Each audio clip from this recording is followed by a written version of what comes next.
Hello, and welcome back to my channel. I'm Sweet Bats, and today I'll be finishing my Halloween project with Luna, the keyboardist from the Hex Girls. I'll be using this Claudine Wolf doll that I never finished customizing and ended up slightly damaging. She had pretty bad glue hair, and despite my best efforts to save it, I wasn't really able to, so she ended up being a great candidate for a new face. How did I damage her?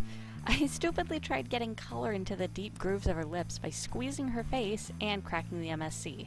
I tried fixing it, but it's probably best to start completely over.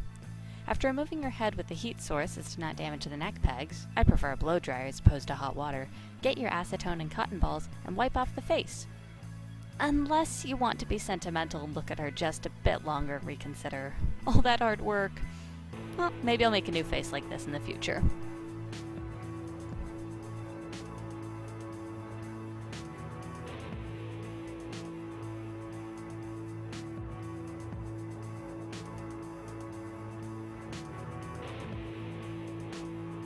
As I was wiping off the lips, I remembered I could demonstrate what I did to ruin the doll. Squeezing the vinyl after MSC has been applied will crack the sealant and leave these little white lines all over the doll. I managed to save it by dabbing water on it for hours, but who knows if that would have ruined it even more down the line. Once the face is clean, give her an accidental acetone boarding for good measure before washing with warm soapy water, then we can remove the hair. I set down a bag to make cleanup easier, then get my trusty pair of scissors and remember my prior mistakes. Loosening the ponytail makes cutting so much easier. I'm so mad at myself for not doing it the previous 2 times.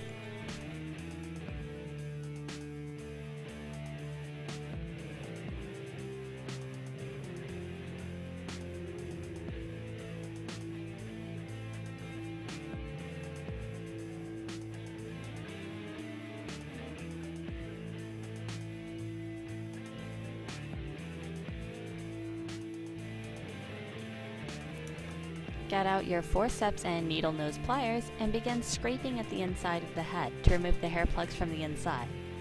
Remember how I said what a horrible case of glue hair she had?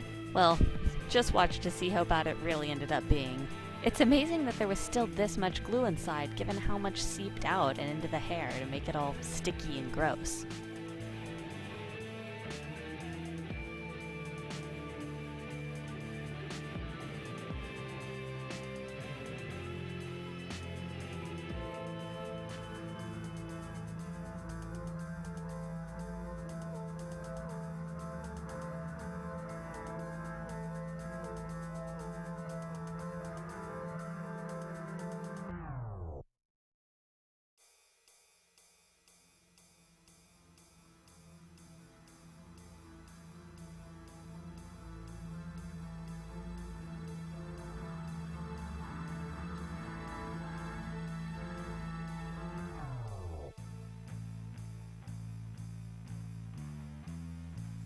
Using extreme care and an X-Acto knife, cut off the ears. I think the animal ears are super cute on the side where human ears typically go, but they'll have to wait for another project.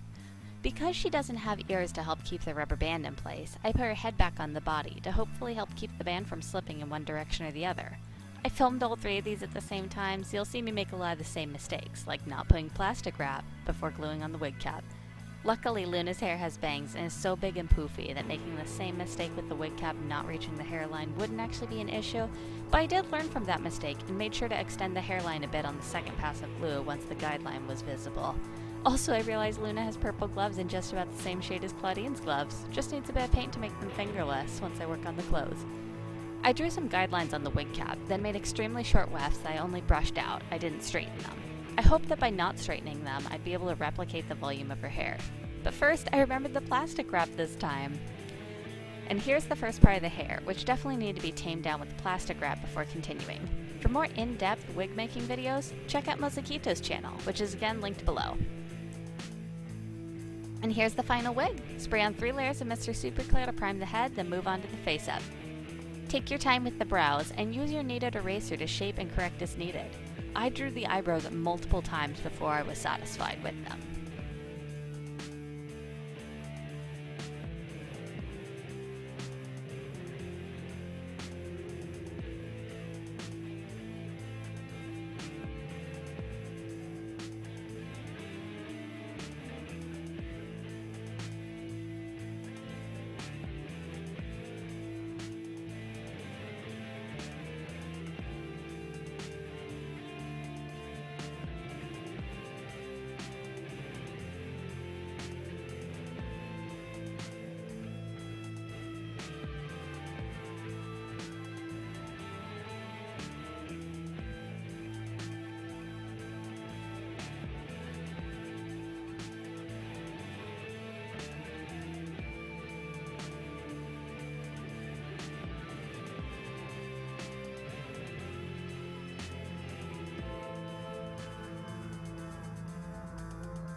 Use pastels to add a bit of contouring to the face, smudge out any lines that are too harsh with a Q-tip, and touch up with an eraser.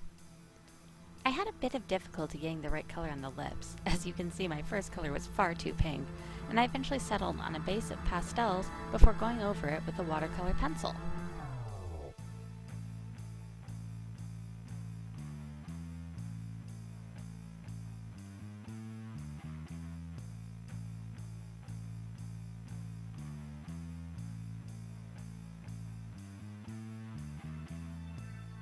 Like with Thorn, I turned up the corners of her mouth into a small smile, and I'm really pleased with how well it turned out.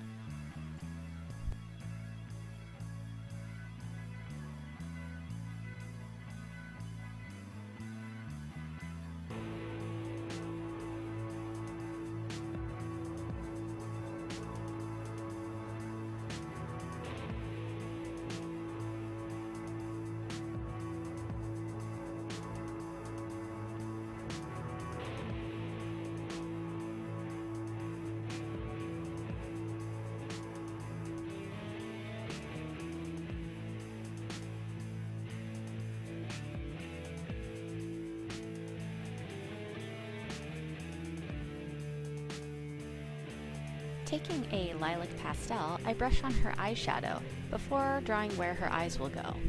I felt that the wide-eyed look wouldn't suit her well and went for more of a hooded eye, and I think that actually turned out pretty well. I map out where the irises will go, then add pink for the waterline, fill in the eyes with the same light brown that I drew the outline with, and add the whites of the eyes.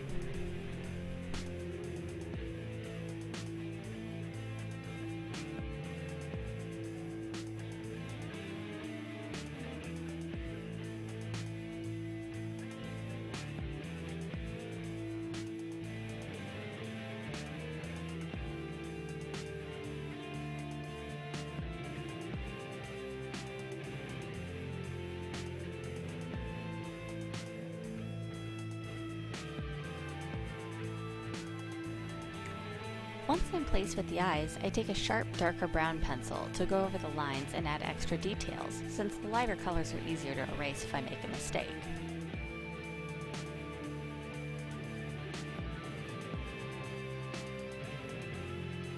Now that the smaller eyelashes are done, I finally come in with my black pencil to go over the eyes once more.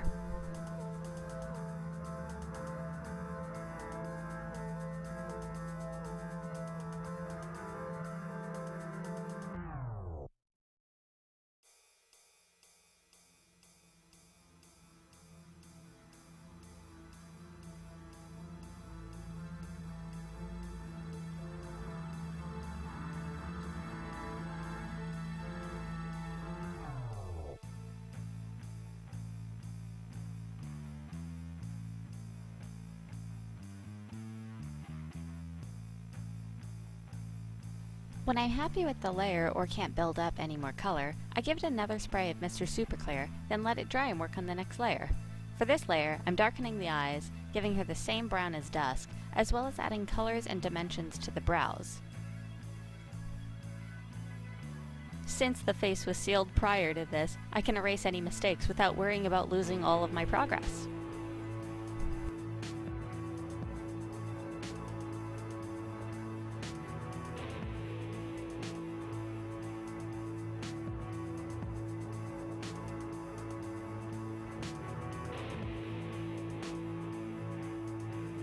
I decide on where to put the pupil, then draw that in with the black pencil.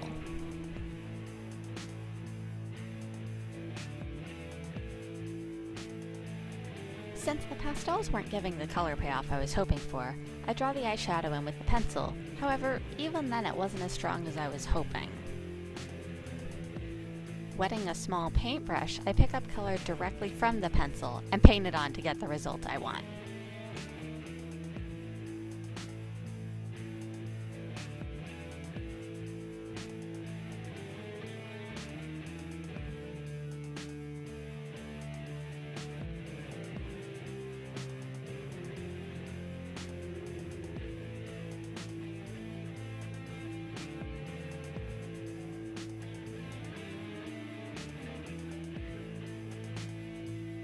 I repeat this step for a few other areas where the colors were a little too soft for my liking, such as the whites of the eyes, the pupils, and the eyeliner.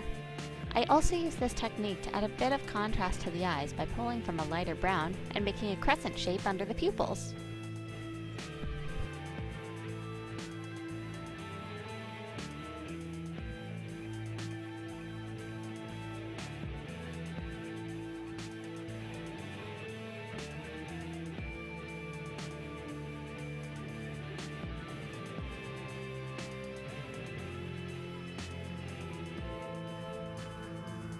After adding catch lights with acrylic paint and giving the head a final coat of Mr. Super Clear, I take my Tamiya gloss and paint on the lips and eyes. This step really brings the whole look together and breathes life into the face. I found these little gold hoops at Joann and bent pins around them to make little earrings, which I then stuck directly into her head. Her hair is so big anyways, no one will notice she doesn't have ears, right? Using Sculpey clay, I make her necklace, and after painting and glossing, Luna is complete.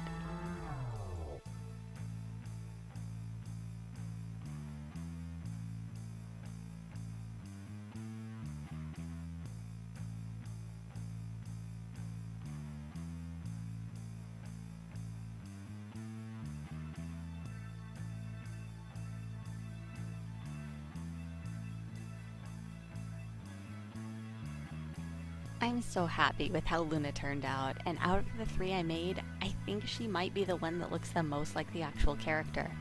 This was such a fun project, and I'm glad I decided to challenge myself by making 3 dolls in a short time span. Thank you so much for coming along this journey with me, and I look forward to your continued support. I'll see you next time. Take care.